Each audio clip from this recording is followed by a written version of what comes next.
Now, I made quite a bit of noise over the last 6 months or so about switching to Micro Four Thirds and how good the system is, but I did keep a full frame camera, and I did this for one reason really: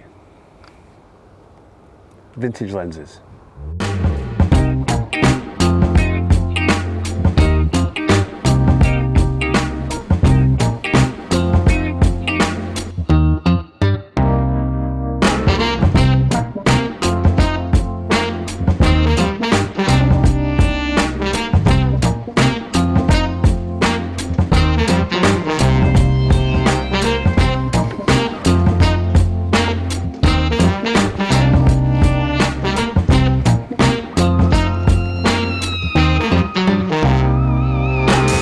Of course, you can get perfectly good results using vintage lenses on Micro Four Thirds or any cameras with smaller sensors. But because of that smaller sensor, you can remove some of the reason for using these lenses in the first place. As an example, this Helios 44M has that beautiful swell in the out of focus areas, and that is significantly diminished when you use it on any camera with a smaller sensor. So, hence the full frame camera. Now, it's a very bright day today, so of course I'm not going to be using these lenses today at their widest apertures to get the most out of that out of focus effect.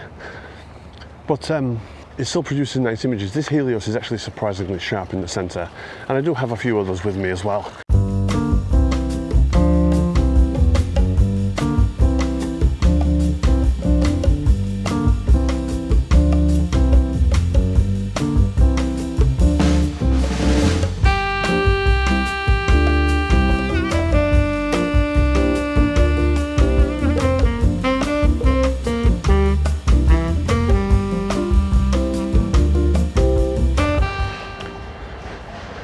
Another reason for using these on a full frame camera versus a Micro Four Thirds specifically is the availability of wide lenses. Vintage lenses tend to be 28mm at the wide end.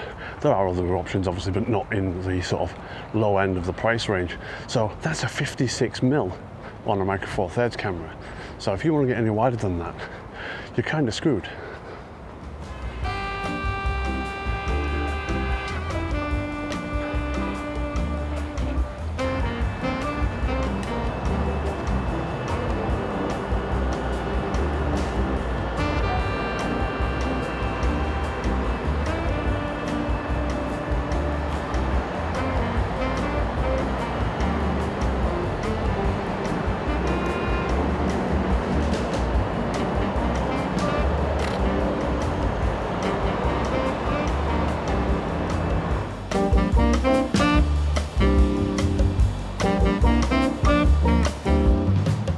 Now, for me, a part of the reason for using vintage lenses in the first place is to embrace those quirks, you know, those weird coatings and odd effects that you get from these lenses. And of course, if you're not using it on a 35mm sensor, which is what these were designed for, you're not getting that full effect. So whilst I love the Micro Four Thirds system as on the whole, it's just like, for this one thing, this is where I want the full frame.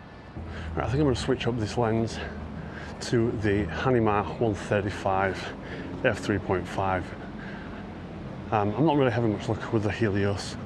58mm on a full frame is considerably wider than what I normally like to shoot on the Micro Four Thirds. And I usually shoot a lot of my stuff with the 45mm f1.8, which is obviously a full frame equivalent of a 90mm. So I'm going to go for a longer focal length, and hopefully that will help me see things more like I am used to seeing them. Now then, future me, just wanted to jump in here real quick and let you know that the food related texts that you're seeing on the bottom of the images, no, I'm not losing my mind. That is the name of the preset I'm using on said images, and they're all from my new preset pack, which will be available to buy on the website very soon. But don't worry, the free presets are going to stay, they're going to stay forever, but I am going to repackage them so that you can differentiate between the two. Yeah, I'm not using all of the presets in this video, I'm just using a select few based on what the image needs, in my opinion. But yeah, there's going to be 8 colour presets, 2 black and white presets, and I think they're pretty cool. Right then, back to the video. Right, so right away I've seen a great subject for the 135. This guy over here just sitting down, reading his book.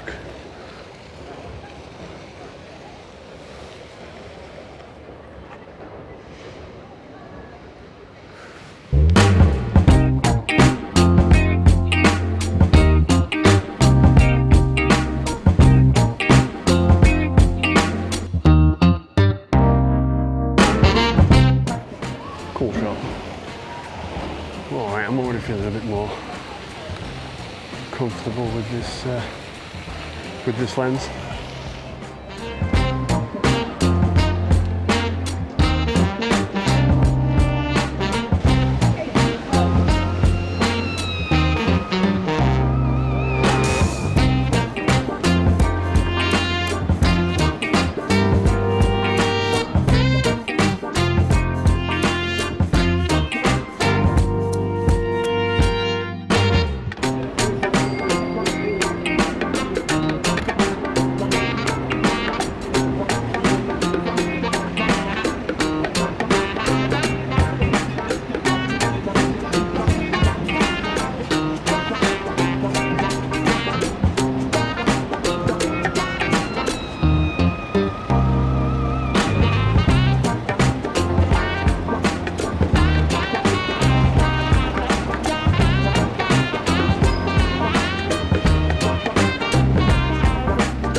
I mean, it's obvious, isn't it?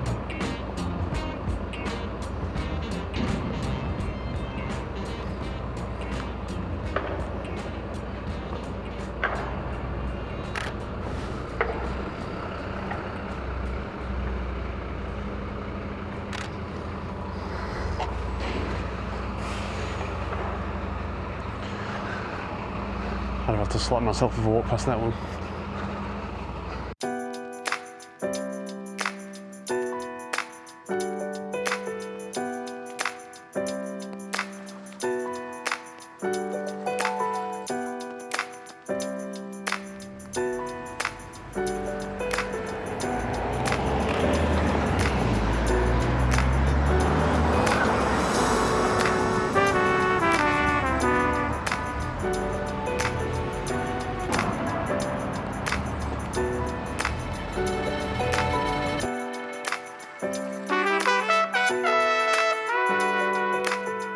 I must say, I do love the compression that these 135s offer.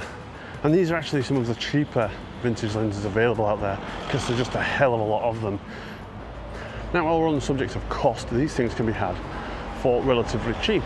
I don't have any of the really popular ones like the Takamars or the Helios 85mm or anything like that, but I do have a Helios 44-2 and a Helios 44M. I also have a Carl Zeiss Jena Tessar 50mm f2.8, but generally what I do is I go for the the less expensive ones and just see how they perform. And generally you will find that for, let's say, 20 or 30 pounds, you'll actually get something that's pretty good. So if you are looking for a full frame camera to do this exact thing, I've got a couple of recommendations for you. Number one, avoid Nikon. You can adapt some lenses to them, but most of the time they need adapters with corrective glass in them, and if you buy a cheap one, it just kind of looks mushy and crap. So they're difficult to adapt to. These things, Canon 6D, original 5D, 5D2, etc. Great cameras, but again, you're in that DSLR territory, so while you can still easily adapt M42 lenses, there are still adapters that need the corrective glass element for these to work and give you infinity focus. So I think my number one recommendation would be the original Sony A7. Being as it's a mirrorless body, you can adapt anything to it. So I still have my Sony adapters for Pentax K-mount, Olympus OM, Canon EF, Nikon F-mount, M42, etc, etc. And nowadays on the used market, these things can be had relatively cheap. I've seen one recently for just less than £300. So definitely worth looking into as like a secondary body, just to make the most of these old 35mm lenses. Right then, I think that's it. I'll see you in the next one.